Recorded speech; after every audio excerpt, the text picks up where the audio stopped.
betapa ku mencintai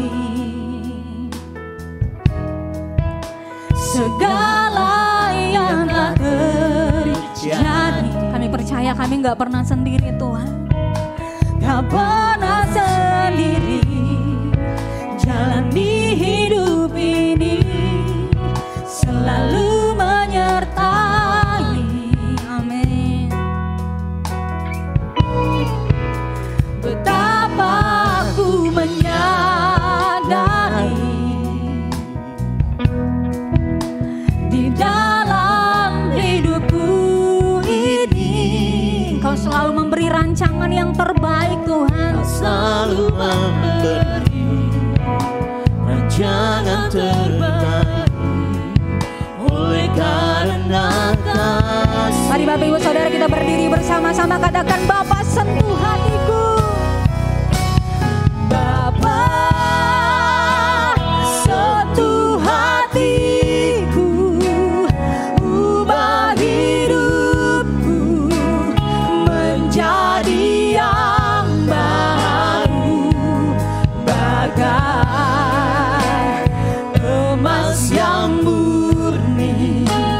Kau membentuk Berjarah hatiku, oh Bapa,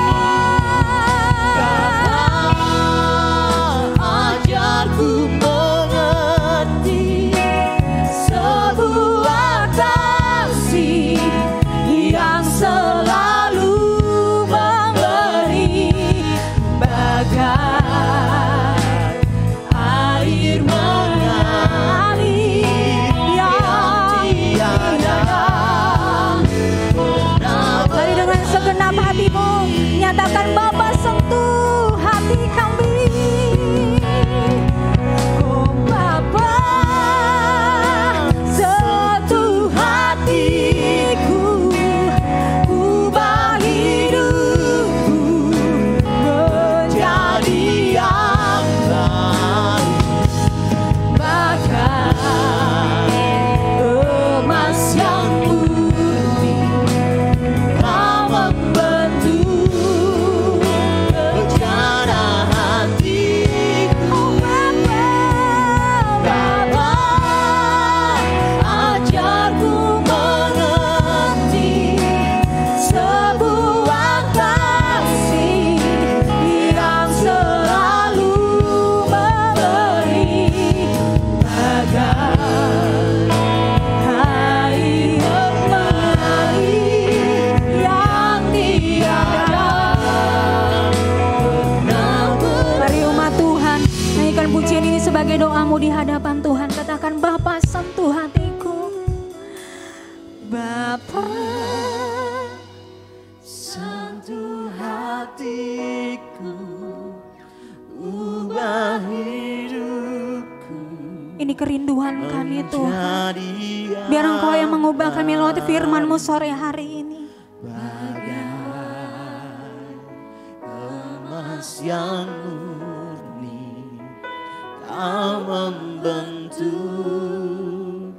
berjarah hatiku. Panggil dia Bapa. Bapa, ajarku mengerti sebuah kasih yang selalu memberi, bagai air mengalir yang tiada. Sekali lagi panggil dia Bapa, katakan Bapa sentuh hatiku. Waktu selanjutnya saya persilakan kepada hambanya. Amin. Ubah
surgawi, di dalam nama Yesus kami datang pada Tuhan.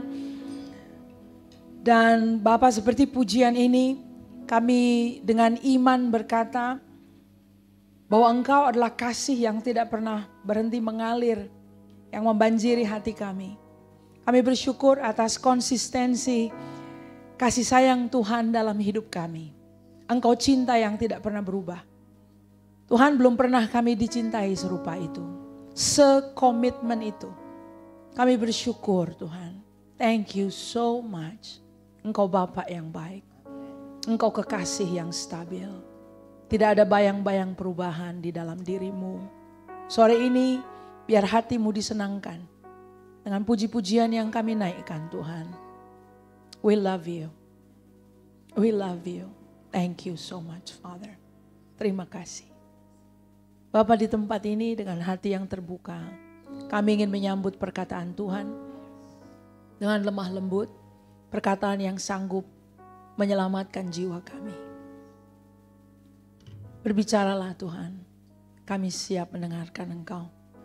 Di dalam nama Yesus kami ucap syukur dan kami berdoa. Amin. Amin. Mari silahkan duduk Bapak Ibu Saudara yang terkasih. Yes, beri tepuk tangan buat Tuhan. Puji Tuhan. Thank you worship team. Saya diberkati dengan worshipnya pada... Saudara diberkati dengan pujian penyembahan? Oh iya. Kita diberkati dengan pujian penyembahan.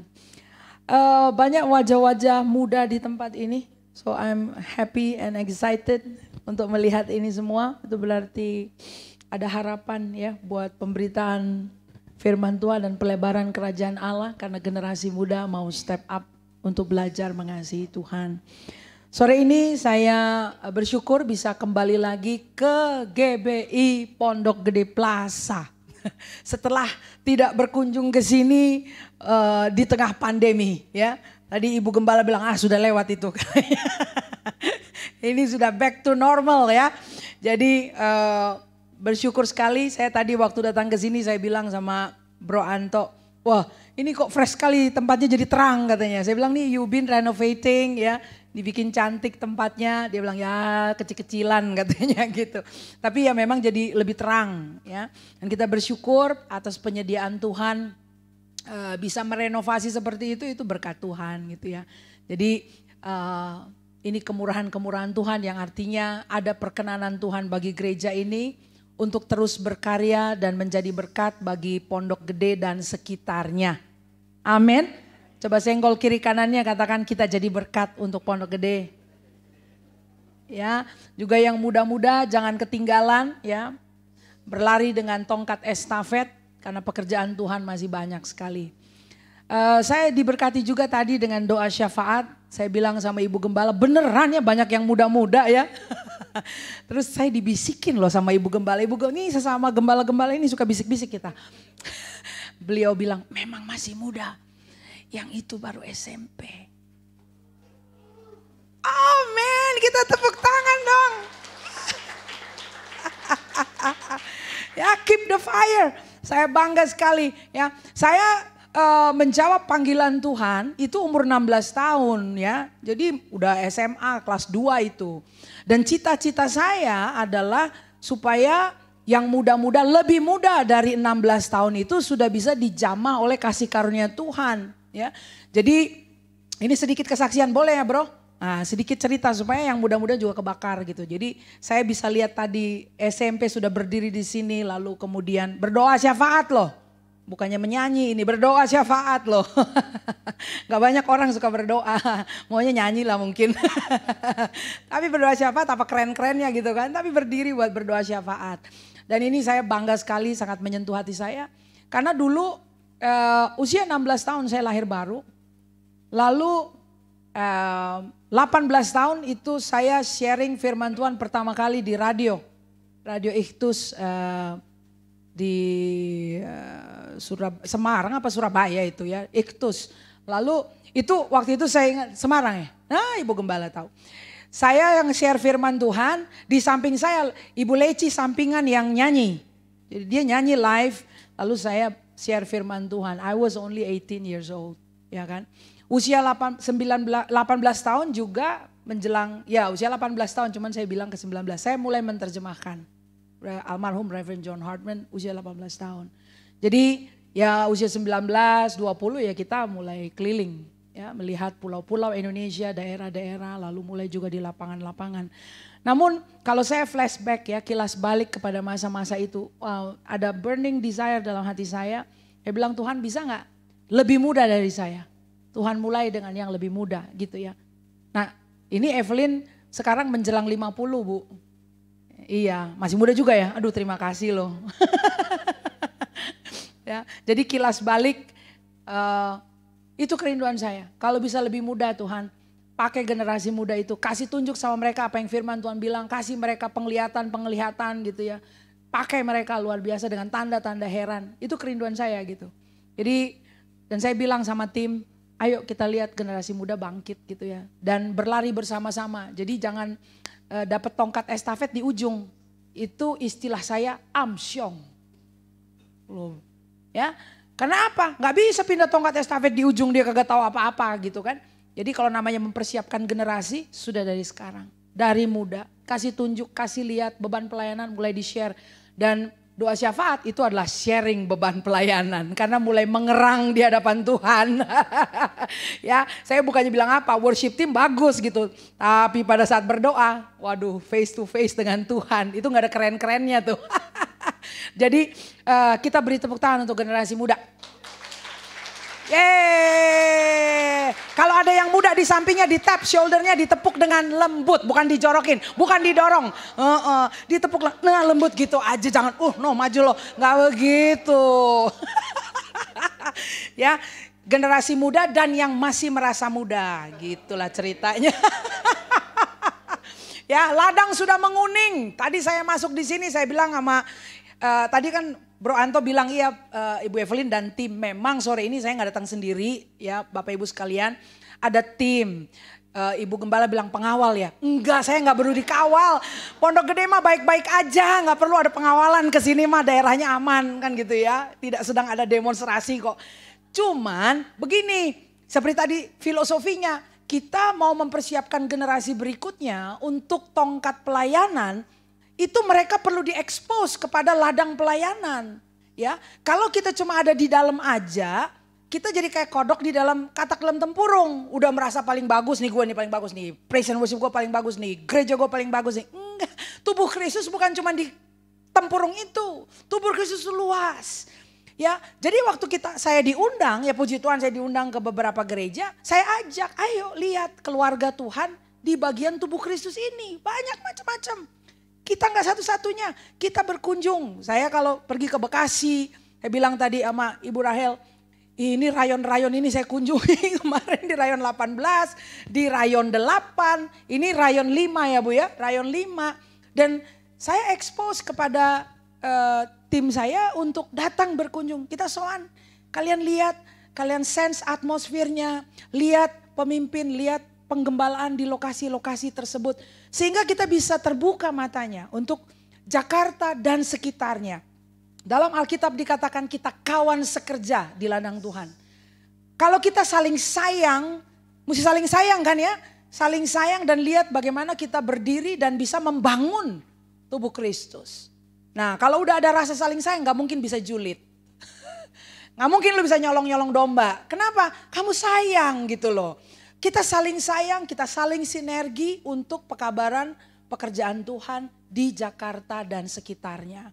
Jadi yang ikut dengan saya sore ini tentu bukan pengawalan ini, karena daerah ini aman. Tapi mereka datang untuk menjadi berkat, untuk bisa belajar, ya, berkenalan dengan keluarga gereja setempat. Ya, jadi supaya ada jalinan kasih sayang yang mulai terajut. Ya, saya kadang-kadang kalau diundang lalu ya cuman jadi diundang khotbah, saya berasa kayak Inul gitu loh. Orang kayak diundang doang gitu kan. No, kita nih keluarga di dalam Tuhan. Dan saya kalau diundang datang di satu gereja, saya datang lebih awal. Oh tadi pintu masih ditutup, saya udah di depan saudara. Itu pun 1 jam sebelum pintu belum dibuka. Saya bilang ini bener ya gerejanya ini ya. Kenapa pintunya masih ditutup? Belum dibuka. Bu beneran jam 4 tadi saya udah tiba di sini. Terus mereka bilang iya bener pastor ini tempatnya. Lihat nih ada 4 nih warnanya tuh. 1, 2, 3, 4. Lalu pintu dibuka kita masih di dalam mobil. Habis itu kita masuk. Jadi sempat ngobrol ya. Tim yang saya bawa bisa ngobrol. Ada jalinan hati. Ada rasa sayang. Kalau tidak kenal, tidak sayang. Jadi kenalan dengan satu gereja gak bisa cuma di mimbar doang. Kita kenalan. Ayo ceritanya kayak apa? Pandemi sudah lewat bagaimana? Apa yang Tuhan buat di gereja ini? Ya kan? Dan kita bisa turut merasakan. Jadi Bapak Ibu, culture seperti ini yang kita perlu pupuk dan kembangkan dan modelkan kepada generasi berikutnya. Dimodelkan artinya bukan diajarin dari mimbar, tunjukin. Ayo, waktu kamu berkunjung ke gereja lain, bagaimana yang muda-muda bisa meneladani sikap. Ya, Anto bilang boleh khotbah topiknya pertumbuhan. Well, I'm modeling growth.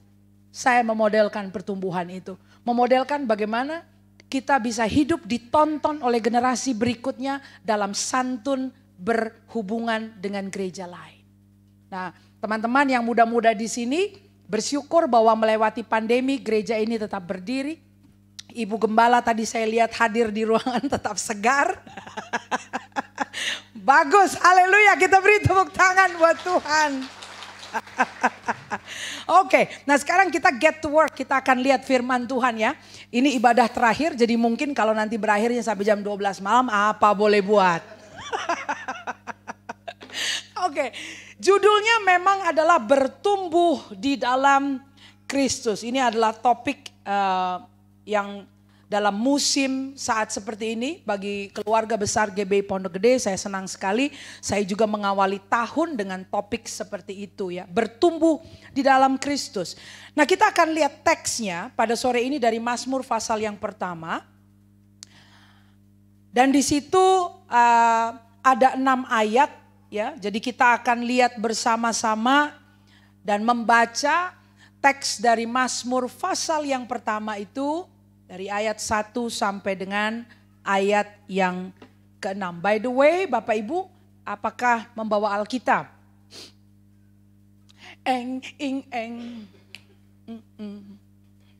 Ayo, bawa Alkitab nggak? Keluarin coba Alkitabnya. Weh. Sekarang nih saya kalau lagi khotbah di mana-mana ya. Nah ini saya tambahin lagi, biarin aja. Tak tambahin pun ya. Saya kalau lagi khotbah di mana-mana nih. Saya bilang ayo kita buka firman Tuhan. Tangannya gak bergerak tuh jemaat. Begini. Saya sampai bingung. Maksudnya apa ya? Kenapa dia gak bergerak tangannya? Kadang-kadang kan ada yang masih keluarin handphone. Nah di handphone itu ada Alkitab. Ini ada yang gak bergerak sama sekali. Loh maksudnya apa? Oh karena dia nunggu slides.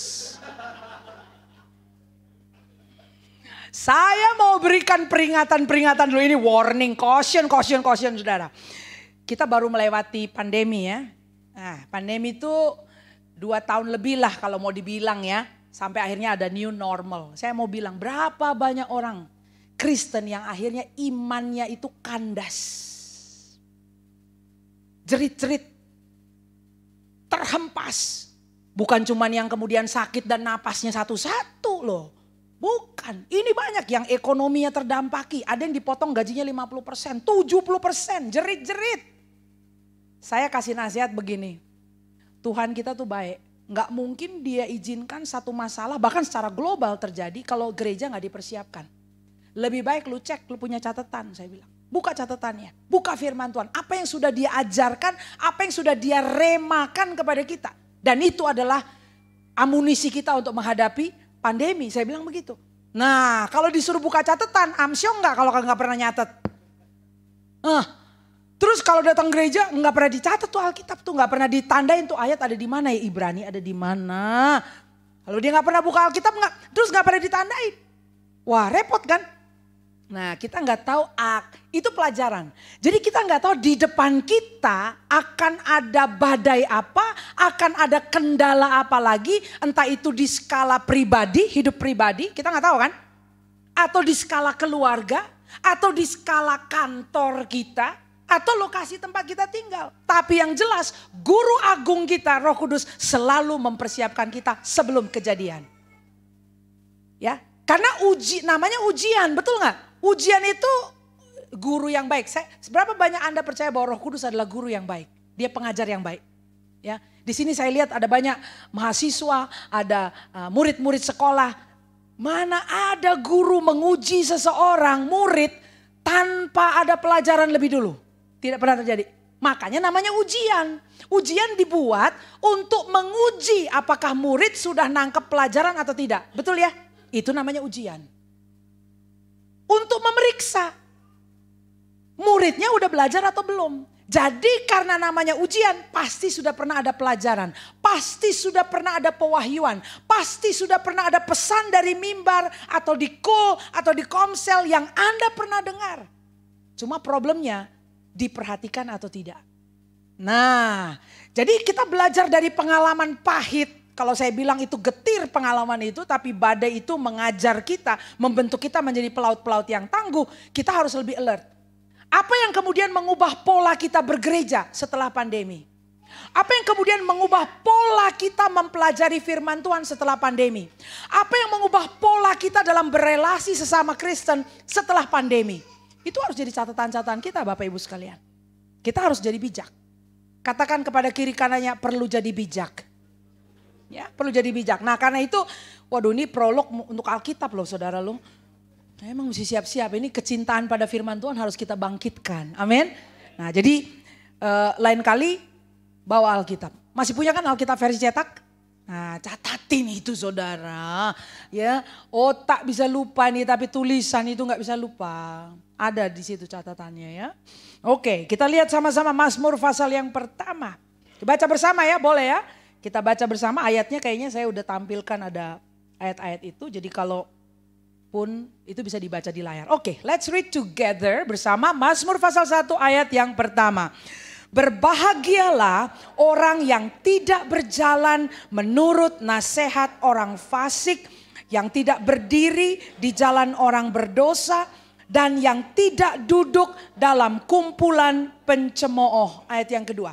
Tetapi yang kesukaannya ialah Taurat Tuhan, dan yang merenungkan Taurat itu siang dan malam. Ayat 3. Ia seperti pohon yang ditanam di tepi aliran air, yang menghasilkan buahnya pada musimnya, dan yang tidak layu daunnya.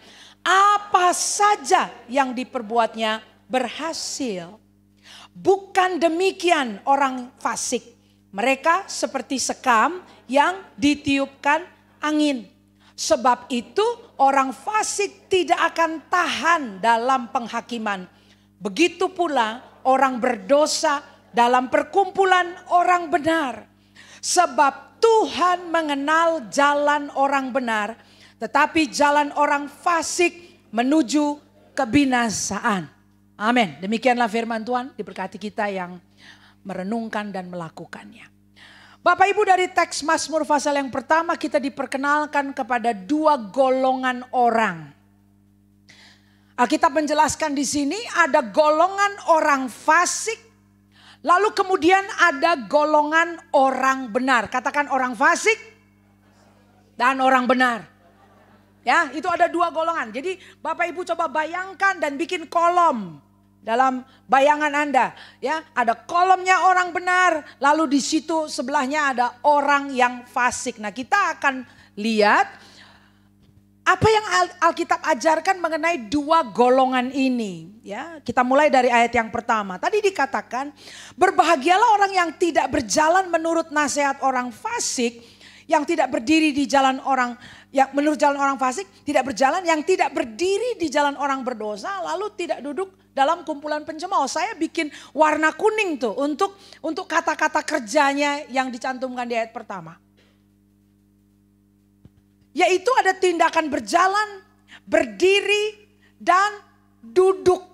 Dan Alkitab menyebut di sini berbahagia tuh orang yang tidak ikut berjalan menurut nasihatnya orang fasik, tidak ikut berdiri di jalannya orang berdosa, tidak duduk dalam kumpulan pencemooh.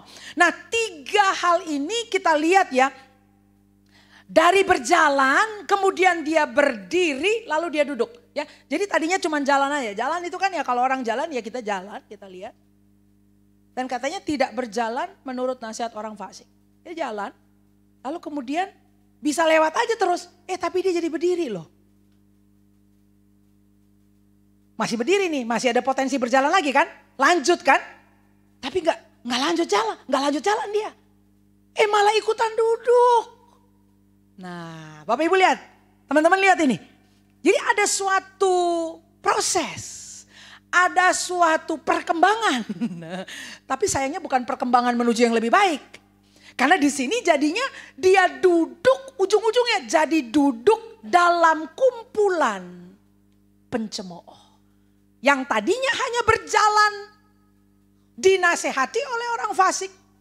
Yang tadinya hanya berdiri di jalannya orang berdosa. Jadi tadinya tidak di jalan orang berdosa dia. Tapi karena dinasehati oleh orang fasik, jadi pindah jalur. Katakan ganti jalur. Oh, udah mulai lihat gambarannya ya? Jadi ganti jalur. Lalu dari tadinya ganti jalur, akhirnya jadi duduk, menetap dia di situ. Bisa lihat ya progresnya. Progres menuju kehancuran. Jadi saya bikin catatan di sini ya, ini dalam bahasa Inggris saya nanti terjemahkan. We can say this, tadi tindakan berjalan kemudian berdiri lalu akhirnya duduk.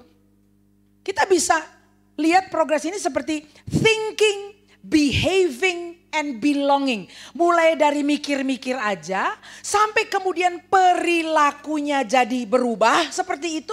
Lalu kemudian menjadi bagian dari kumpulan, dari fellowship, dari pergaulan orang-orang pencemooh.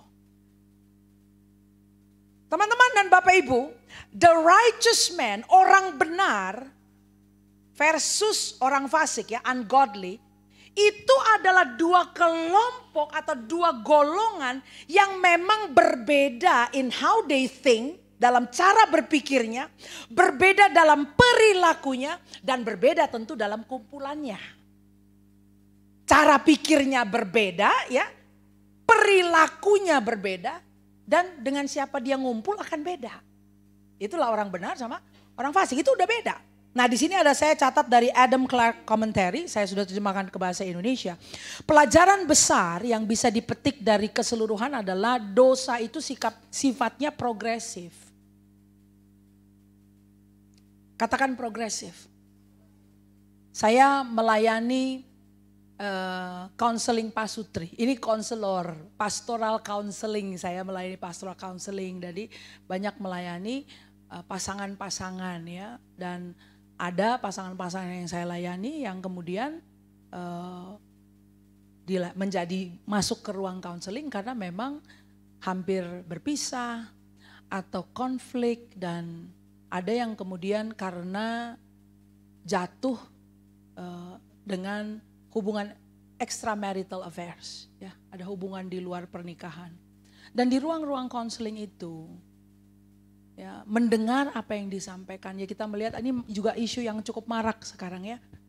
Bahkan sampai kalangan orang-orang yang di dunia entertainment ya, kalau mungkin di dunia entertainment karena terkenal jadi banyak diberitakan. Tapi di dalam masyarakat sehari-hari ya banyak kasusnya sebetulnya gitu ya. Isu perselingkuhan itu tidak serta-merta terjadi plek gitu loh, enggak loh saudara. Karena tidak pernah ada seorang wanita atau seorang pria yang pada saat hari pernikahannya, pemberkatan di mimbar, ya, yang berkata, nanti kalau gua udah married 5 tahun, aku akan selingkuh. Nggak ada yang punya niatan kayak begitu, bikin kaul kayak begitu tuh nggak ada. Nggak ada. Semua orang kalau itu saudara lagi pemberkatan pernikahan, Ibu Rahel pasti tahu ya, itu tatapan mata. Apalagi waktu mengucapkan sumpah ya, sumpah nikah tuh. Di sini yang menikah masih ingat?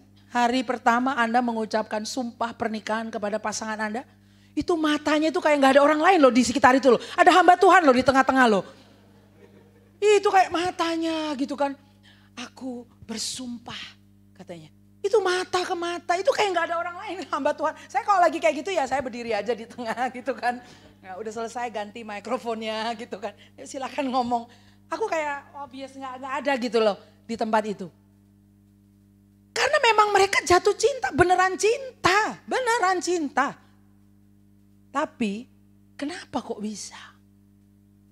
Entah 10 tahun, entah 15 tahun setelahnya. Terjadi hal yang seperti itu. Ya puji Tuhan di ruang konseling bisa terjadi pemulihan gitu ya. Tapi sebagai konselor saya belajar. Orang tidak serta-merta saudara. Bangun pagi-pagi dari rumah tuh. Dari rumah tangga baik-baik. Itu bangun pokoknya harinya aku akan selingkuh. Itu tidak pernah ada kayak begitu. Makanya apa yang dikatakan di sini memang benar. Dosa itu progresif. Mulanya biasa saja. Yang biasa saja. Ada karena reuni, old flame gitu loh. Apa? Cinta lama bersemi kembali. Ya. Cucian lama belum kering. Makanya kalau masih ada old flame no dulu, udah siram aja sama air.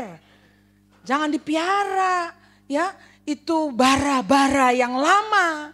Itu siram sama air, udah guyur aja di situ. Jangan dibiarkan bara-bara itu. Karena apa? Begitu telah mengarungi rumah tangga 5 tahun, 10 tahun, bukankah itu istilahnya? Ada yang bilang kalau orang baru menikah, selamat menempuh hidup baru. Saya kalau bikin di kartu selamat, saya bilang selamat mengarungi samudra perkawinan. Saya bilang samudra. Samudra. Kita nggak tahu ada angin sakal, ya kan? Kita nggak tahu ada badai apa di situ, ombak setinggi-tinggi apa. Kita tidak tahu. Orang bilang selamat menempuh hidup baru. Menempuhnya pakai apa? Kamu tidak tahu ada badai, ada angin, ada ombak, ya kan? Nah kalau itu bara-bara yang lama itu tidak segera diguyur sama air sekalian, udah habisin. Nanti pada saat kena badai, pada saat angin sakal, ini cucian lama belum kering nih. Minta perhatian dia. Tiba-tiba loh, mulanya biasa saja. Mulanya biasa saja. Rasa di rumah ngobrol kok kayaknya istri gue nih kagak nanggapin ya, kagak nampol aja nih, gak mengerti. Gitu kan. Ada yang bisa ngerti loh. Ada loh yang bisa ngerti. Selalu ada yang bisa ngerti di luaran sana mah. Memang dong ngobrol-ngobrol aja yang ngemeng-ngemeng aja mah gampang. Ngobrol aja gitu terus. Ya kan? Nanti coba lihat mulai menghadapi kehidupan. Juga gak tahan. Ya semua orang kalau diajak ngobrol aja juga seneng. Cuma ngobrol-ngobrol aja apalagi pakai kopi. Yang ngomong-ngomong minum-minum semua enak. Coba ngurusin cucian, ngurusin anak. Belum lagi doggy. Ya, biaya groomingnya yang mahal banget gitu kan. Ya itu kan realita hidup. Betul gak Bapak Ibu teman-teman sekalian? Itu realita hidup. Semuanya kalau diajak ngobrol-ngobrol aja ya seneng. Tapi suami atau istri yang harus menghadapi realita hidup di rumah. Itulah kan yang tahu. Ya. Nah dosa sifatnya ini progresif. Mulai dari sekedar apa tadi? Berjalan. Ya. Berdiri. Lalu akhirnya duduk. Duduk itu artinya dibuatlah suatu keputusan yang sifatnya menetap. Dulu saya dengar ada statement begini, never make a permanent decision for a temporary situation. Lu akan nyesal. Ya, apa tuh maksudnya? Ya macam-macam bisa diaplikasikan dalam berbagai macam situasi. Ada orang bilang, saya kayaknya mau mati aja. Mati itu adalah keputusan permanen loh. Itu nggak bisa di-rewind lagi. Ya. Gak bisa kalau mati loh kita bangkitkan sekarang dia. Gak bisa. Seberat apapun. Jadi orang bilang jangan bikin keputusan permanen for a temporary situation. Gue mau cerai aja. Itu permanen itu. Kenapa? Ya soalnya susah. Tak dulu. Susah masih bisa ditarik jalan keluarnya. Kalau kau langsung mengambil keputusan aku cerai. Selesai kau sudah. Itu kan adalah keputusan permanen for a temporary. Katakan permasalahan yang temporer. Jangan bikin keputusan yang fix. Kita hadapi itu dengan Tuhan. Tapi kalau penasehat-penasehat kita adalah orang-orang fasik, kira-kira Anda akan dinasehati apa kalau lagi konflik sama suami atau sama istri di rumah? Bisa cerai aja. Dan kelihatannya itu yang dimodelkan di tengah masyarakat saat ini. Itu adalah solusi permanen for a temporary situation. Saya melayani pasangan yang dipulihkan, bersyukur bisa pulih. Perceraian adalah solusi permanen. Coba setelah dipulihkan, itu menjadi anggur yang diperbaharui, anggur yang segar, madu di dalam perkawinan. Kan begitu. Nah, dosa sifatnya progresif. Satu kecenderungan atau tindakan jahat yang menuntun kepada yang lain. Jadi kayak lingkaran yang kemudian berputar-putar makin lama, makin dalam, makin dalam, makin dalam. Anda menangkap konsep ini ya? Jadi dari berjalan, lalu kemudian dia berdiri, akhirnya dia duduk di situ. Nah, sekarang kita akan lihat. Berbahagialah orang yang tidak berjalan menurut nasihat. Katakan nasihat. Pada saat hidup kita sedang di tengah badai, banyak kita yang butuh nasihat, ya. Dan ini yang kita mesti hati-hati, karena di sini ternyata Alkitab mengatakan ada penasehat-penasehat yang fasik. Katakan penasehat yang fasik. Penasehat yang fasik akan memberikan nasihat yang fasik kepada kita. Banyak kali penasehat yang fasik ini akan bersuara bahkan tanpa dimintai pendapatnya. Nggak ada yang nanya. Gue juga nggak nanya sama lu, kenapa lu ngomong? Kan gitu. Lah orangnya bilang, ya tapi kan lu cerita. Nah, banyak orang yang kejebak. Dia bercerita kepada orang yang tidak tepat.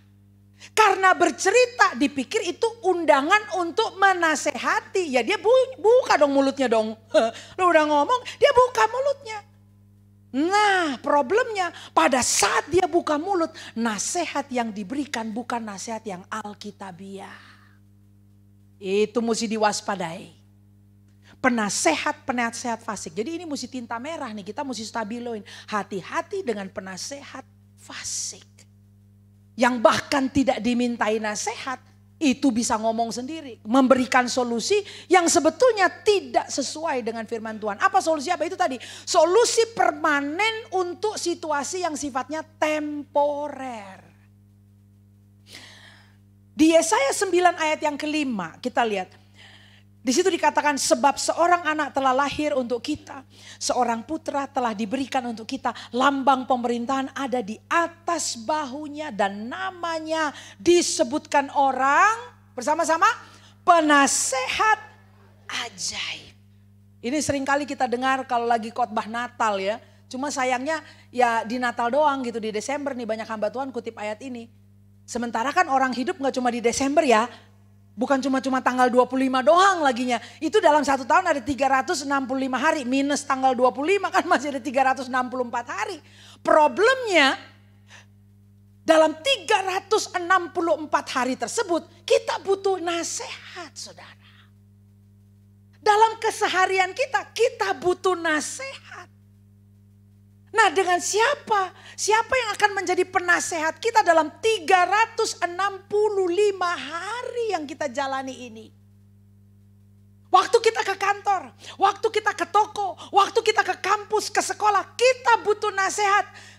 Ada banyak. Dalam satu hari ada berapa banyak keputusan yang kita perlu buat. Bagaimana kalau begini? Bagaimana kalau begitu? Diambil atau tidak? Jualan atau tidak? Berangkat atau tidak? Ikut gak acara itu? Ikut gak kegiatan ini? Saya tadi ngobrol di mobil ya. Ini gak apa-apa kita boleh bercerita begini ya. Barangkali bisa jadi bijak juga kita di sini gitu kan. Saya melayani satu kaum muda di gereja di luar pulau. Ini sekarang udah canggih Bu Rahel ya. Jadi kita bisa melayani ada baiknya juga via Zoom gitu. Jadi diundang gak harus bayar tiket. Saya bilang sama Bapak Gembalanya di sana, gak apa-apa Pak. Gak usah pakai tiket, hadirin aja di situ anak-anak mudanya. Saya ngomong langsung pakai kamera. Oh bisa ya? Bisa. Saya bilang gak usah bayar tiket. Kan bisa juga gitu. Oh iya ya oke. Nah kita melayani generasi mudanya. Pertanyaan mereka ada satu dan saya jadi catatan gitu ya. Dia bilang gini, Pak Evelyn kalau mau mengatur kehidupan katanya bagaimana caranya ya untuk juga bisa melayani tapi juga kan kita punya ada kesibukan-kesibukan. Apa prinsipnya? Prinsip-prinsip mengatur agenda kehidupan katanya begitu. Karena kalau saya katanya, saya itu akan kalau ngatur agenda ya apa yang sudah lebih dahulu tertulis di agenda, itu yang saya akan lakukan lebih dahulu gitu. Jadi ini kadang-kadang bisa konflik sama jadwal pelayanan, konflik sama mestinya komitmen di gereja, melayani kaum muda. Tapi karena dia anak kampus dan banyaklah kegiatannya gitu kan, sama teman-teman juga banyak. Jadi kalau udah masuk agenda itu ya udah, yang dari gereja bisa nggak bisa gitu kan. Menurut Pastor Evelyn gimana? Saya bilang begini, kok kamu kayak di supermarket ya? Kalau sayur bisa kayak begitu. Tahu kalau sayur? Ya, kalau kita masak, apa yang dimasak duluan dimakan duluan gitu maksudnya. Iya kan? Yang lebih fresh yang bisa disimpan. Tapi kalau itu sayur dimasaknya tadi malam, lalu hari ini juga masak, yang mana duluan yang dimakan? Yang tadi malam dong, kan gitu. Saya bilang kok kamu kayak supermarket, kayak sayur, kayak dapur gitu ya. Terus dia bingung gitu. Saya bilang dalam menentukan agenda kehidupan, kita lakukan agenda tersebut menurut prioritas. Dan prioritas ditentukan berdasarkan value. Apa yang lebih bernilai dalam hidup ini? Saya bilang kalau saya bahkan bisa mengubah agenda saya bila ada sesuatu yang lebih bernilai. Bahkan bernilai kekekalan. Jadi kita kalau mau ngambil keputusan gak rumit-rumit. Saya juga gak tahu kenapa ini saya sampaikan di sini ya. Barangkali ada yang butuh, barangkali. Gak rumit-rumit kita ini. Pada saat kita harus mengambil antara A atau B. Kita akan kemudian dipermudah bila kita tahu mana yang lebih prioritas. Mana yang lebih bernilai. Sehingga bahkan kita diberi keberanian, oh ini lebih penting. Nah lebih penting. Jadi saya bersedia sekalipun mungkin agenda itu sudah yang lain sudah lebih dahulu masuk. Tapi pada saat kita timbang yang ini lebih prioritas. Yang ini lebih punya nilai kekekalan. Jadi mohon maaf saya bisa ubah kalender saya. Hello. Ya misalnya begini, wah ada pelayanan, satu worship misalnya, worship leader kita sakit. Kamu bisa ganti nggak? Lalu Anda lihat kalender Anda, wah gue pada saat yang sama itu saya ada jadwal belajar kelompok. Tapi WL di gereja lagi sakit nih, gimana? Bisa ganti nggak? Ayo, yang mana lebih penting? Nah kalau kita punya value, kita punya nilai, belajar kelompok kamu belajar sendiri juga masih bisa gitu loh. Tapi ada kawan kamu yang sakit dan pelayanan perlu tetap berjalan. Bagaimana? Bersediakah engkau mengganti? Nah, kalau misalnya kita berkata, oh ini first come first serve ya, yang pertama kali masuk ya gitu ya, terserah dia sakit ya, apa boleh buat dia lu sakit gitu. Gue nggak bisa bantuin. Nah teman-teman sekalian, firman Tuhan kalau kita pahami akan bikin kita bijak seperti itu. Ada aturan mainnya nggak sebetulnya? Bukan, ini bukan aturan main. Tapi kita dididik menjadi orang yang bijak. Katakan bijak. Nah ini yang menjadi sign of maturity. Jadi bukan lagi boleh atau tidak boleh. Tapi kita jadi bijak di dalam mengambil keputusan. Nah bayangkan yang kayak gitu-gitu kan banyak ya sehari-hari itu keputusan sehari-hari. Penasehat kita siapa? Coba, kalau kita salah aja ambil nasihat. Gak bakal datang, udah terserah lu. Salah. Silakan jalani aja, aku gak bisa datang pokoknya. Udah harga mati, gue gak datang kenapa, udah ada agenda nih gitu kan. Tapi kita gak bisa ada timbangan.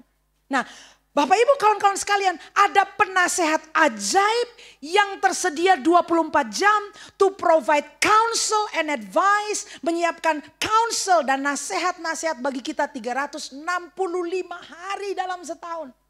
Kita tidak akan kekurangan pertolongan pada saat momen-momen di mana kita perlu ambil keputusan yang seperti itu. Jadi kalau orang nanya saya boleh atau tidak, wah saya akan bilang sulit loh, Alkitab gak bisa ngomong boleh atau tidak. Kita timbang dengan nilai-nilai kerajaan surga. Yang mengerti katakan amin. Saya catat di sini. Orang benar itu tahu di mana dia menemukan nasihat yang sepenuhnya saleh. Katakan saleh. Jadi ada nasihat yang fasik, penasehat fasik, ada nasihat yang saleh. Ya. Mazmur 119 ayat 24 saya kutip dari ESV, English Standard Version. Dikatakan gini, your testimonies are my delight, they are my counselors. Jadi number one penasihat kita adalah firman Tuhan. Jadi orang yang bergaul dengan firman Tuhan Anda akan dibentuk rangka berpikirnya sehingga bisa menjadi orang yang bijaksana. Enggak sia-sia orang membaca firman Tuhan. Tidak sia-sia orang yang merenungkan firman Tuhan. Rangka berpikirmu. Ini kelihatannya apa manfaatnya orang membaca firman Tuhan, merenungkan firman Tuhan. Nanti lo akan ketemu tuh. Akan ada momen-momen di mana Anda diperhadapkan pada keputusan. Anda diperhadapkan di persimpangan jalan. Dan firman Tuhan akan menolong kita untuk mengambil keputusan yang tepat. Firman Tuhan selalu menjadi konselor terbaik. Dan konselor yang saleh, katakan konselor yang saleh, ya, gak sembarang konselor nih, konselor yang saleh akan selalu membawa kebenaran firman Tuhan untuk membantu seseorang yang menginginkan counseling. Ini saya dan kawan-kawan lagi ikut Bethel Biblical Counseling Academy, BBCA Bu, ya, lagi ikut BBCA. Saya senang sekali kemarin sesi pembukaan ada beberapa sesi itu Bapak Pendeta Dr. Dwijo Saputro.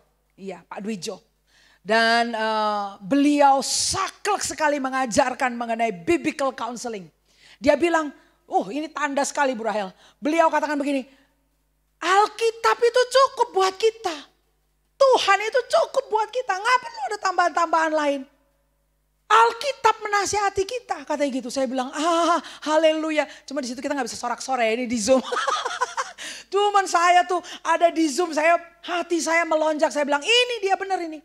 Karena segala firman yang dituliskan Allah itu, diinspirasikan Allah itu bermanfaat untuk mengajar, memperbaiki orang dalam kelakuan. Amin saudara. Dan kita diperlengkapi untuk setiap perbuatan baik. Jadi kita yang merenungkan firman Tuhan akan mendapat nasihat. Nasihat boleh buka toko enggak? Buka tokonya di mana? Di sini apa di sono? Jabat tangan enggak nih? Berdagang enggak sama nih orang? Kongsian enggak sama dia nih? Anda akan dituntun oleh firman Tuhan. Anda akan bisa melihat nih orang bisa dipercaya apa enggak bisa dipercaya. Ini tukang tipu atau enggak nih? Invest atau enggak? Banyak keputusan yang kita akan ditolong pada saat kita merenungkan firman Tuhan. Nah, firman Tuhan berkata di sini ayat yang kedua, tetapi yang kesukaannya. Katakan kesukaannya. Oh, ini bahasa Inggris bilang but whose delight. Ya, delight yang kesukaannya adalah Taurat Tuhan dan yang merenungkan Taurat itu siang dan malam. Kesukaannya. Bapak Ibu, apa yang bikin Anda super happy, super excited, bergairah, melonjak dan senang? Kan begitu. Yang kesukaannya adalah Taurat Tuhan. Ya, this is a good way to see what is important to you. Jadi kita mesti lihat orang tuh kalau di hadapan firman Tuhan tuh kayaknya kuyu, kayak sayur nggak disiram gitu ya. Mari kita buka Alkitab. Langsung kayak ada awan gitu loh. Langsung mendung gitu kan. Loh, bukankah Alkitab ini makanan buat roh kita? Saudara, kalau misalnya saya traktir, kalau Tuhan berkati saya gitu loh. Saya traktir nih tim musik, saya traktir. Kita, Ibu Rahel amin katanya. Tuhan berkati Evelyn. Saya suka tuh tadi lagu. Aku diberkati. Ya, ada hamba Tuhan yang nasihati saya. Dia pimpin dari depan, dia bilang diberkati itu begini. Ada jemaat yang latah. Jadi gak begini, dia begini. Makanya tadi saya contohin, saya mau cek juga tim saya. Jangan sampai ada yang keramas. Diberkati kan begini, bukan begini, dia tangannya begini. Jadi kayak lagi kerimbat gitu loh, keramas dia. Iya kan? Kita kalau misalnya diberkati nih, saya ada berkat Tuhan gitu. Saya traktir lah, tim musik lah gitu kan. Udah memuji Tuhan bagus. Wagyu steak 9+. Gitu. Dan di hadapan piring steak itu, kira-kira saya mau lihat ada awan kelam gak di atas kepalamu gitu. Jadi lagi dihidangkan gitu langsung. Udah kayak sayur mukanya gitu kan. Ini kangkung yang udah dipanasin 10 kali, udah hitam gitu. Langsung kuyu, gak mungkin kan ya? Betul gak? Orang kalau di hadapan steak gitu. Kenapa aku seumur hidup makanya empal. Aku gak tahu nih steak model apa gitu kan. Pasti senang. Ada gak yang merasa berbeban berat di hadapan steak? Oh ada yang gak doyan. Oh sama Bu Rahel kita mesti lain lah, dia jangan steak lah. Ya kan, orang bahagia. Aku senang sekali kalau di hadapan steak itu. Gitu. Saya bilang, di hadapan firman Tuhan sebahagia itu gak kita? Waktu, oke, kita buka firman Tuhan, ayo kita baca firman Tuhan. Itu kayak, yes, senang gitu, semangat. Kalau kita kuyu, itu menunjukkan ternyata firman tidak menempati posisi yang menyenangkan di dalam diri kita. Itu tandanya. Gak seneng kita sama firman Tuhan. Saya kemarin seharian mikir-mikir gini ya, gimana kabarnya orang-orang Kristen itu yang gak senang sama firman ya. Kalau dia nanti sampai di surga, kurang cocok barangkali surga sama dia tuh. Gak kerasan. Gak betah loh. Kalian yakin ya mau ke surga ya? Mau ya? Kita mesti membiasakan diri soalnya. Saudara, kita perlu membiasakan diri. Jangan-jangan gak betah kita. Jangan sampai bilang sama Petrus nanti, pet. Gitu kan. Ya kan gak bilang manggil us. Masa panggil us? Petrus gitu. Pet. Bang. Gue kayak boleh tuker tempat nggak? Gue kayaknya nggak betah di sini. Ini firman Tuhan, gue nggak betah. Oke, cuma ada dua, cuma alternatif cuma satu lagi. Gimana? Kok nggak seneng sini, sana agak panas nggak ada AC. Saya udah jelas nggak cocok. Aku nggak cocok sama tempat panas-panas itu nggak cocok saya, gitu kan? Kalau di sini aja kau nggak tahan sama tempat panas, ya AC itu mesti dingin, tambah lagi kipas angin. Mungkin kau gak akan cocok sama tempat yang panas. Berarti mesti mencoba membiasakan diri dengan menyukai firman Tuhan. Karena kalau nanti hidup kita berakhir, jangan-jangan kau gak betah. Karena gak suka sama firman. Pernah gak direnungkan kayak gitu? Orang Kristen kalau suka tipu-tipu, suka korupsi, kayak gitu mau masuk surga. Jangan gak betah kau di surga. Karena di sana gak ada tipu-tipu. Di sana saudara saling mengasihi. Gak ada sikut-sikut. Kita damai hidup di sana. Jadi kalau udah biasanya julid, biasanya jahat sama orang, jangan-jangan gak betah mau masuk surga. Ini kira-kira masuk gak pemikiran ini? Saya merenung-renung kemarin, oh iya juga ya, jangan-jangan dia gak betah, minta turun sendiri. Bang turun aja deh, gue gak cocok gue di sini. Katakan kesukaannya, ya. Ada satu ayat dari Mazmur 37, gak usah buka. Saya ngomong gini, delight yourself in the Lord and He shall give you the desires of your heart. Bahasa Indonesia bilang, bersukalah di dalam Tuhan dan Dia akan berikan kepada kamu kerinduan hatimu. Bersukalah itu kata delight. Ya, nanti cek bahasa aslinya. Kata delight itu datang dari bahasa Ibrani yang turunannya, makna katanya adalah soft and pliable. Itu delight. Bersukalah di dalam Tuhan. Itu apa maksudnya? Soft and pliable. Kita kalau bilang soft and pliable itu kayak tanah lempung. Yang bisa dibentuk, gak keras hatinya. Orang yang hatinya seperti tanah lempung.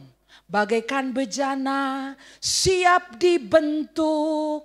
Ya, tadi diskusi sama Ibu Rahel bilang, wah kita ini belajar ikut Tuhan katanya. Gak bisa, gerimis sedikit gak bisa datang. Gerimis, nggak datang. Dulu zamannya saya, ini masih umur 16, 17 tahun, Jakarta banjir no. Ada pelayanan, berangkat. Pulang Jakarta banjir, angkat sepatu, lu jalan di tengah banjir. Nah, saya nggak tahu lah generasi milenial mau nggak masih kayak gitu. Ya, masih mau nggak? Aduh Bu, saya nggak bisa datang, depan rumah saya banjir. Oh kalau saya zaman itu, terus kenapa banjir? Ada apa maksudnya? Oh berangkat. Kan begitu. Enggak ada cerita. Soft and pliable. Kesukaannya Taurat Tuhan. Bagaikan bejana siap dibentuk. Baru kemudian Tuhan bisa pakai. Nggak bisa sebentar-sebentar. Aduh. Nggak bisa datang. Saya bilang kenapa lu nggak bisa datang? Ya saya sakit perut. Sakit perut. Datang aja sakit perut nggak apa-apa. Nggak sampai nggak bisa jalan kan? Kesukaannya Taurat Tuhan. Kesukaannya Taurat Tuhan. yang siang malam merenungkan. Nah kita mau lihat merenungkan, kayaknya kita tiba di merenungkan. Tapi kesukaannya ialah Taurat Tuhan yang merenungkan Taurat itu siang dan malam. Katakan merenungkan siang dan malam. Ya, inilah yang kurenungkan setiap waktu siang dan malam. Nyanyian pujian dan pengagungan kepadamu. Merenungkan berarti kan dia mikir-mikir loh. Ada dalam pikirannya. Terus menerus terlintas dalam pikirannya. Kita lihat bahasa aslinya. Merenungkan atau to meditate itu bahasa aslinya adalah haga. Haga ini kalau kita lihat dari uraian bahasa aslinya. Memang dia adalah mengucapkan. Termasuk loh merenungkan itu mengucapkan. Ya, membisikkan. Jadi kalau kita hamba-hamba Tuhan berkata. Memperkatakan firman Tuhan setiap hari. Yaitu merenungkan.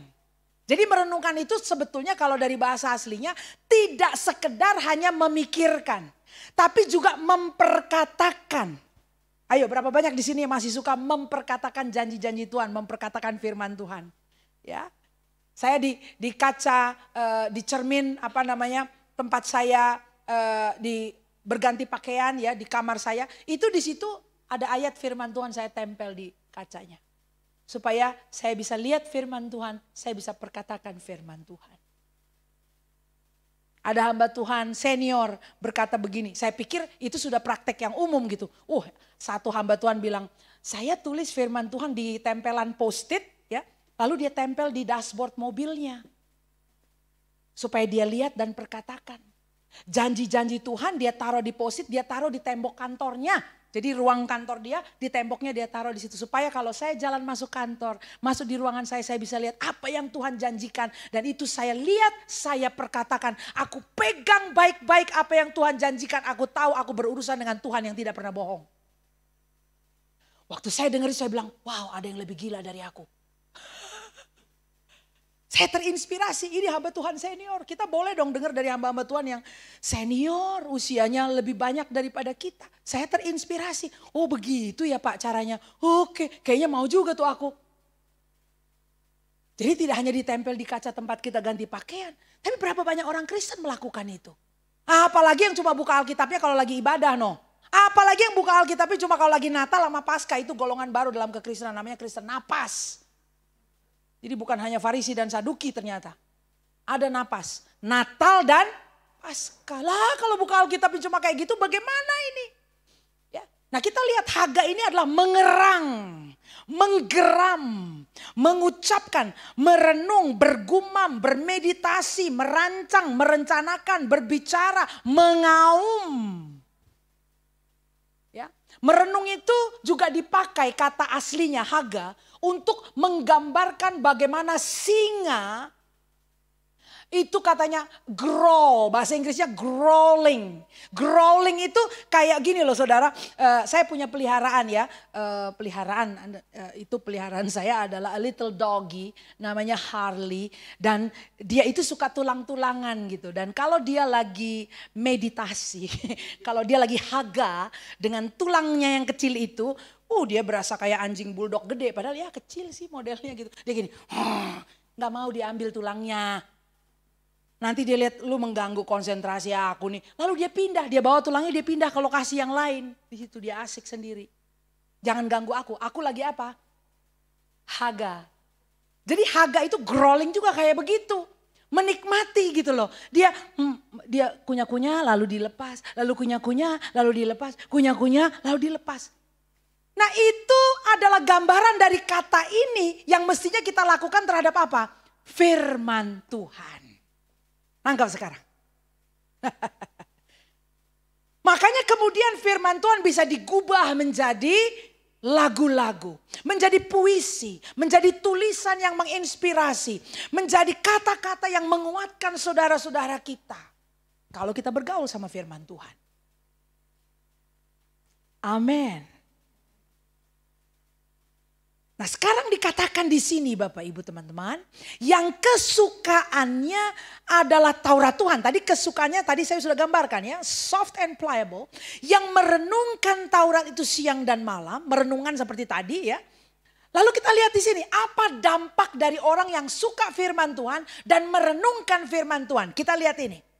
Dia seperti pohon yang ditanam di tepi aliran air dan menghasilkan buahnya pada musimnya. Lalu, dan yang tidak layu daunnya, apa saja yang diperbuatnya berhasil. Wah, kita nih paling demen ngutip yang bagian akhir. Apa saja yang diperbuatnya berhasil. Kalau udah, siapa yang mau berhasil? Angkat tangan. Ayo kita terima berkat untuk berhasil. Angkat tangan. Enak aja kalau kayak gitu mah. Enggak begitu resepnya bro. Kekristenan enggak begitu. Kita bisa berhasil, betul firman Tuhan janjikan. Tapi lihat di sini. Kesukaannya Taurat Tuhan. Merenungkan Taurat Tuhan itu siang dan malam. Inilah yang kurenungkan. Kan begitu. Coba kalau apa yang ada di pikiranmu itu dikasih mikrofon. Disuarakan gitu. Barangkali orang sekitar kita bisa kaget. Karena seringkali yang terlintas dalam pikiran kita itu yang aneh-aneh. Pernah gak ketemu orang yang kalau dibikin kaget, terus dia keceplos gitu. Lalu kita kaget, latah gitu. Pernah ketemu ada orang latah. Kristen loh, latahnya jorok. Orang Kristen, latahnya jorok. Lalu kita bilang, emang pikiran lu ngeres ya kayak begitu. Loh, orang kalau sampai latah keluarnya jorok berarti isinya apa? Ya jorok saudara. Makanya saya bilang, untung aja loh apa yang terlintas di pikiran kita gak dikasih mikrofon. Apa yang ada di hati kita gak dikasih mikrofon. Kaget semua orang, teman cool Anda bisa kaget. Karena banyak hal yang kotor sebetulnya. Itu kita bisa bersihkan pada saat kita merenungkan firman Tuhan. Pertanyaan di sini saya catat, is what I am meditating on maturing me? Kira-kira yang selama ini kita pikir-pikir itu mendewasakan kita gak? Yang lu suka mikir-mikir nih kalau lagi nunggu itu ya, antaran apa sih? Apa bu, kau kalau berangkat kantor online? Nah itu loh antaran. Kan suka nunggu kan, ngapain? Kau lagi nunggu jemputan kan gitu.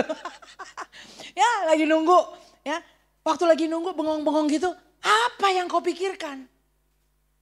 Karena gini, what have you been meditating lately? What have you been chewing on and on lately? Yang selalu ada di pikiran Anda, kepikiran. Terus kalau lagi mandi kepikiran, kalau lagi kerja kepikiran, terus aja kepikiran terus. Itu Anda lagi merenung-renung loh. Nah saya catat di sini ya. The lack of meditation of God's word. Kurangnya perenungan akan firman Tuhan seringkali leads to spiritual malformation. Ini waktu saya mempelajari ini di beberapa tahun yang lalu, saya juga kaget ya dengan pewahyuan ini. Wow. Jadi gini loh, apa yang kita renungkan, yang kita pikir-pikirkan ya, itu berpotensi dua hal. Berpeluang melakukan dua hal. Mendewasakan kita atau membuat kita mengalami cacat rohani. Spiritual malformation. Kok bisa begitu Pak Syaflin kesimpulannya? Loh, coba Roma 12 ayat yang kedua berkata apa? Jangan kamu jadi serupa dengan dunia ini, tetapi berubahlah oleh, kira-kira orang dibaharui budinya. Budi itu siapa sih? Berubah pikiran gitu loh. Itu terjemahan Alkitab bahasa Indonesia yang lebih kini. Kalau nggak anak-anak kita milenial bilang, berubah budi apaan sih? Tidak umum lagi ya. Berubah pikiran, orang bisa berubah pikiran karena merenungkan firman kan? Jangan kamu jadi serupa tapi berubahlah oleh pembaruan pikiran. Jadi pembaharuan itu terjadi pada saat kita merenungkan firman. Kalau bukan firman yang direnungkan, apa yang terjadi? Pernah gak ketemu orang Kristen, waktu dia lagi susah, tiba-tiba keluar omongannya tuh. Lalu kita pikir, kok lu bisa ngomong gitu ya? Ada di catatan Alkitab, waktu di tengah badai, Yesus tidur di buritan, lalu tiba-tiba badai mengamuk saudara. Murid-muridnya ngomong apa? Guru, bangun, tidakkah engkau peduli bahwa kita akan mati, akan binasa? Coba lihat. Apa yang keluar dari mulut meluap dari hati. Loh kamu nih lagi jalan sama Yesus loh. Yesus lagi ada di perahu kamu. Kamu bawa dia bersama-sama. Kok bisa di tengah badai lu mikirnya akan mati, binasa. Ayo. Berapa banyak kita pernah mengalami gitu. Lagi susah. Toko lagi gak ada orderan. Mesti bayar uang sekolah anak. Mesti bayar uang kuliah. Lalu gak ada omset nih gimana. Gak jalan semuanya. Apa yang keluar dari mulutmu? Dikira itu otomatis saja keluar dari mulut. Hati-hati. Apa yang keluar dari mulut adalah produk yang selama ini kita simpan dan kita olah di dalam hati kita. Makanya perenungan yang salah akan menyebabkan spiritual malformation. Formation itu adalah pembentukan, adalah ya betul, transformation, pembentukan. Tapi malformation, mal itu adalah pembentukan yang salah. Kalau saya bilang lu jadi cacat rohaninya. Kristen tetapi tidak ngomong seperti orang Kristen. Kristen tapi gak ngomong seperti orang percaya. Kristen tapi ngomongnya seperti gak ada Yesus di dalam hidupnya. Gak bisa dibedain. Jangan salah, problem itu dihadapi oleh semua orang. Betul ya saudara ya? Tapi orang yang membangun rumahnya di atas batu karang. Badai datang, orang yang membangun rumahnya di atas pasir juga mengalami badai. Cuma bedanya yang di atas batu karang rumahnya tetap berdiri. Karena dia melakukan firman. Jadi kita lihat ya, hati-hati dengan apa yang kita entertain di dalam pikiran kita. Lagi bengong-bengong, lagi susah, apa tuh yang terlintas di pikiran. Itu mesti cepet-cepet ditangkap. Kalau Anda lihat, oh gak cocok ya gue mikir kayak gini ya. Batalkan langsung, dalam nama Yesus tidak seperti ini. Karena Tuhan berjanji kepada saya, firman-Nya berkata, itu harus cepet-cepet Anda counter. Jangan dibiarkan liar dalam pikiran kita. Karena kita akan dibuat jadi malformation itu loh. Spiritually crippled. Karena apa yang kita pikirkan. Orang-orang Israel, pengintai yang disuruh pergi mengintai tanah Kanaan. Dibilang apa? Memang tanah itu berlimpah, susu dan madu. Ini buktinya, dibawa buah-buah hasilnya. Tapi mereka bilang apa? Tapi yang tinggal di sana itu orang-orang raksasa. Dan kita ini lihat diri kita seperti belalang katanya. Terus kita coba teliti baca Alkitab. Coba baca Alkitab Anda. Coba periksa. Emangnya ada yang ngata-ngatain mereka belalang lo, dasar lo belalang lo. Lu kecil, lu kerdil lo. Ada yang ngomong gitu gak? Enggak ada, orang mereka mata-mata. Mereka ada di situ juga, orang Kanaan gak tahu ada mereka orang di situ. Kok bisa-bisanya gitu loh. Pulang bawa hasil saudara. Omongannya bisa bilang, kita gak akan mampu menduduki. Karena di sana orang gede-gede. Kita nih kayak belalang. Kalau salah merenungkan, itu kamu akan salah berucap. Hidup dan mati dikuasai oleh lidah. Dan mereka akan jadi, ya memang jadi belalang, kan mati di padang gurun. Dikubur mereka di situ. Ayo, ini jadi pelajaran buat kita orang-orang Kristen. Mari kita renungkan firman Tuhan saudara. Dan Alkitab berkata dia ditanam di tepi aliran air. Katakan ditanam. Anda mau lihat hasil. Gak bisa jadi orang Kristen yang tempo-tempo. Gak bisa jadi orang Kristen yang musim-musiman. Anda perlu jadi orang Kristen yang tertanam. Katakan tertanam. Oke? Tertanam. Di tepi aliran air. Memang ayat ini yang sama. Ini kan ayat 3 ya. Ujungnya bilang apa saja yang diperbuatnya berhasil. Tapi tenang dulu bro. Apa saja diperbuatnya berhasil. Kalau dia tertanam. Itu kuncinya. Nggak bisa musim-musiman. Perlu tertanam. Tertanam di dalam firman. Tertanam di dalam komunitas. Tertanam di dalam gereja lokal. Tertanam. Orang namanya biji ditanam. Wah, kita lihat aja orang nanam ya. Musim berganti, panas, kering, hujan, basah. Macam-macam musimnya.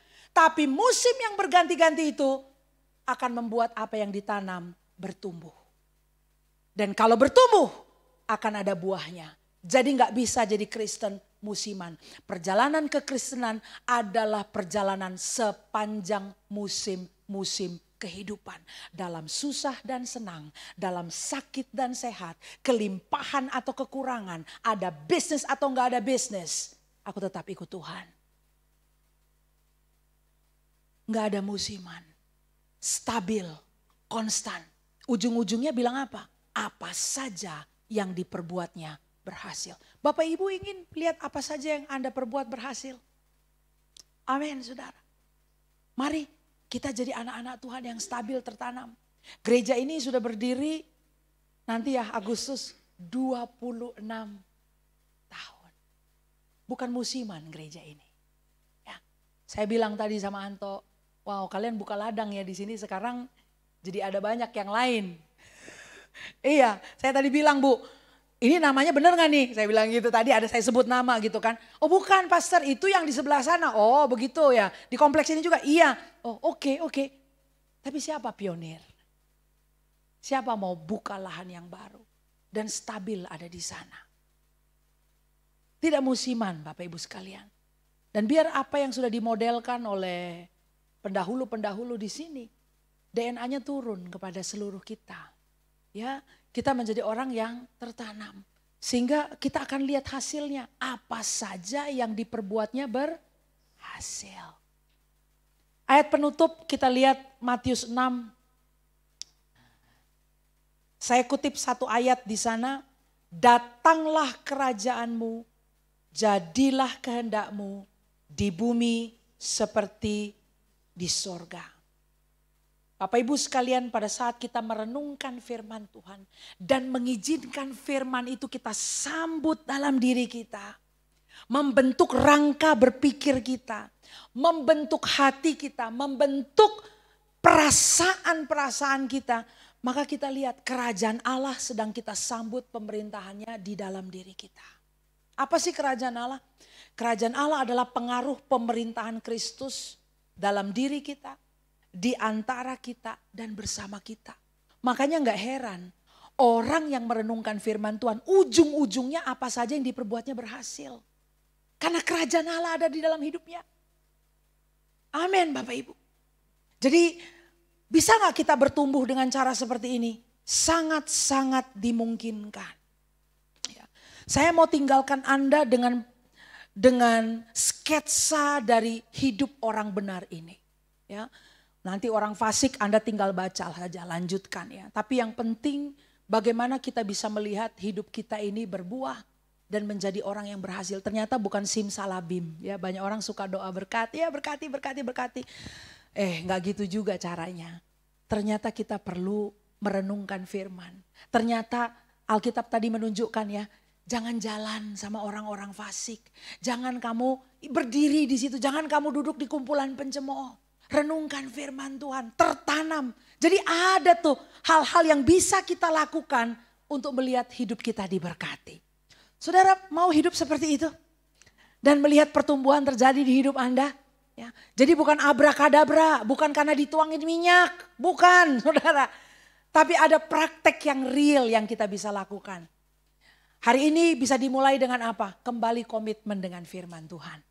Saya dan kawan-kawan 1 tahun ini lagi komit membaca Alkitab secara kronologis selama 365 hari. Ya, dan gampang sekali ini Bu Rahel dan Bro Anto ya, kita pakai aplikasi YouVersion.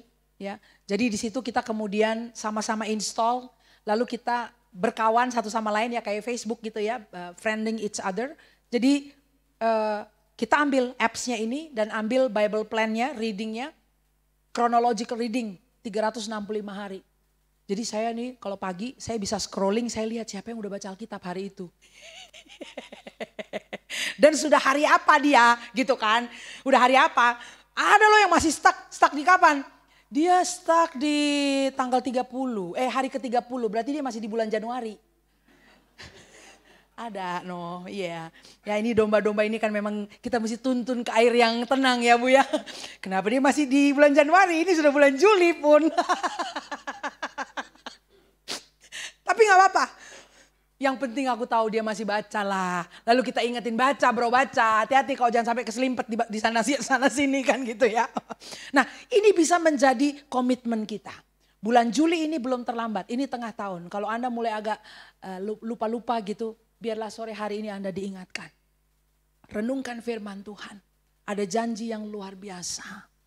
Anda akan terbentuk, tidak akan spiritually crippled. Anda akan jadi Kristen yang kokoh. Kita nggak tahu ada badai apa di depan kita. Tapi musim ini Anda bisa dipersiapkan untuk jadi orang yang kokoh. Amin. Mari kita bangkit berdiri.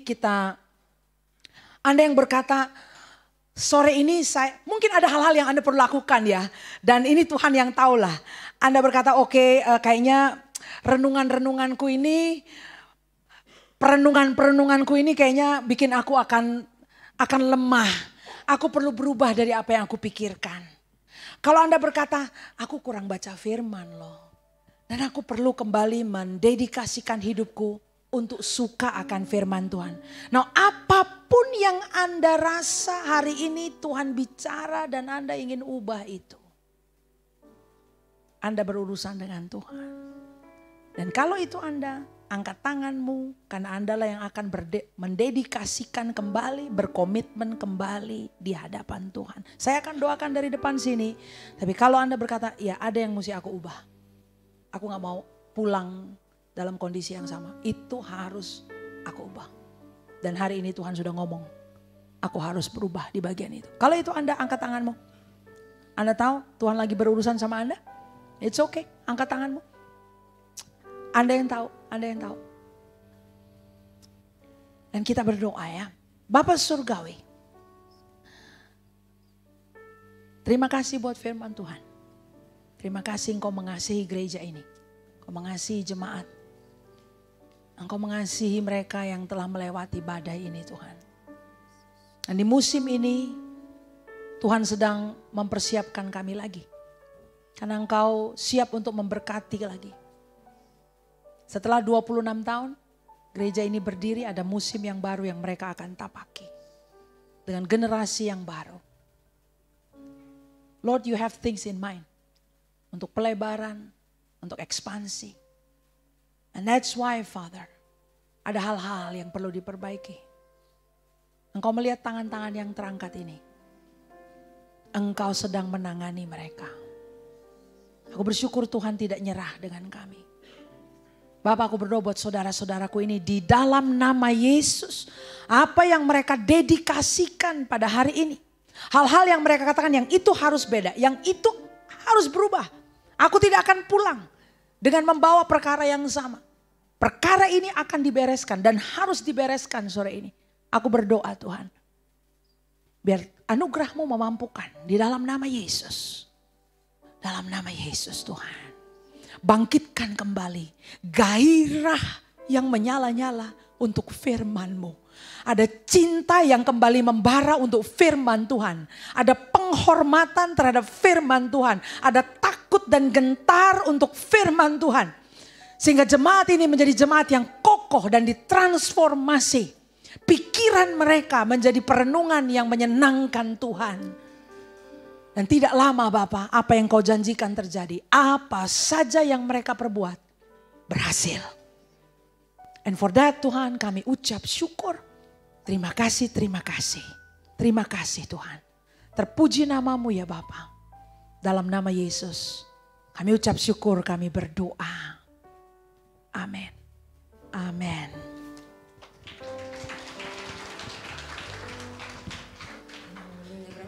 Diberkati sore hari ini, boleh lambaikan tangan saudara. Puji nama Tuhan, biarlah kita pulang dengan perubahan. Kita mau lebih lagi mencintai Tuhan dalam kehidupan kita. Kita bersama-sama akan menutup ibadah kita sore hari ini. Kita naikkan pujian kita bahwa kiranya Engkau Tuhan yang memberkati kehidupan kami berlimpah-limpah. Nanti doa berkat oleh Ibu Gembala. Haleluya, terima kasih Tuhan.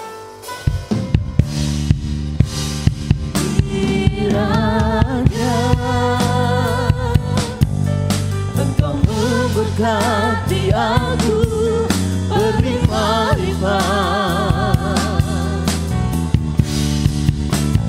dan memperluas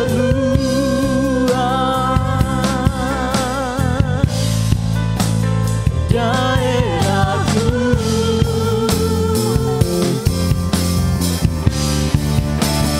Dan kiranya aku menyertai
kasih Tuhan untuk sore hari ini.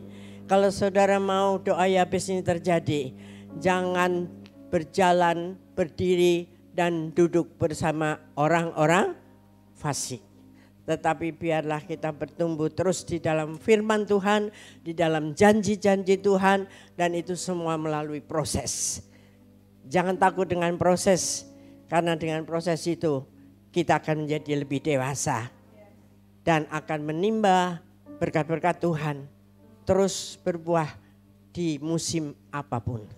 Saudara diberkati sore hari ini, mari kita akan berdoa, arahkan tangan kita kepada hambanya Ibu Evelyn Nadayak. Tuhan, Engkau sudah membuat dan mengirimkan hambamu untuk ada di tempat ini, memberkati kita semua.